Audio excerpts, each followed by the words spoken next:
En ce temps-là, Jésus disait à ses disciples, « Quand le Fils de l'homme viendra dans sa gloire, et tous les anges avec lui, alors il siégera sur son trône de gloire.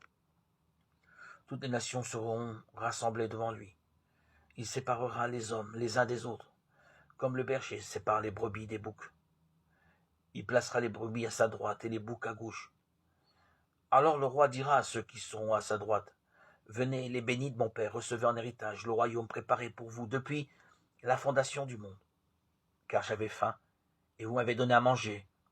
J'avais soif, et vous m'avez donné à boire. J'étais un étranger, et vous m'avez accueilli. J'étais nu, et vous m'avez habillé. J'étais malade, et vous m'avez visité. J'étais en prison, et vous êtes venus jusqu'à moi. » Alors les justes lui répondront, « Seigneur, quand est-ce que nous t'avons vu? Tu avais donc faim, et nous t'avons nourri. Tu avais soif, et nous t'avons donné à boire. Tu étais un étranger, nous t'avons accueilli. Tu étais nu, et nous t'avons habillé. Tu étais malade ou en prison. Quand sommes-nous venus jusqu'à toi? » Et le roi leur répondra, « Amen, je vous le dis. Chaque fois que vous l'avez fait à l'un de ces plus petits de mes frères, c'est à moi que vous l'avez fait. » Alors il dira à ceux qui seront à gauche, « Allez-vous-en loin de moi, vous les maudits, dans le feu éternel, préparés pour le diable et ses anges.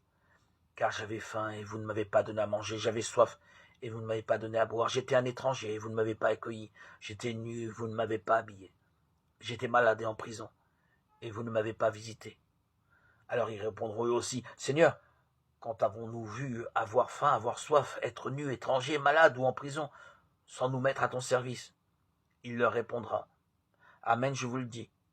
Chaque fois que vous ne l'avez pas fait à l'un de ces plus petits, c'est à moi que vous ne l'avez pas fait. » Et ils s'en iront, ceux-ci au châtiment éternel, et les justes à la vie éternelle. Cette parabole du jugement dernier, la dernière de l'évangile de Marc, n'est pas facile à entendre. Les malédictions semblent contredire ce qu'il nous a dit sur le pardon. C'est le même Jésus qui a dit qu'il faut pardonner jusqu'à 70 fois, 7 fois.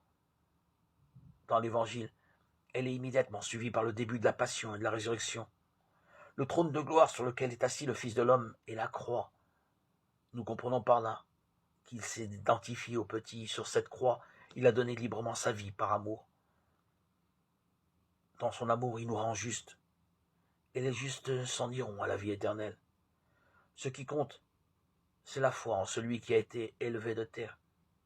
Une foi qui agit.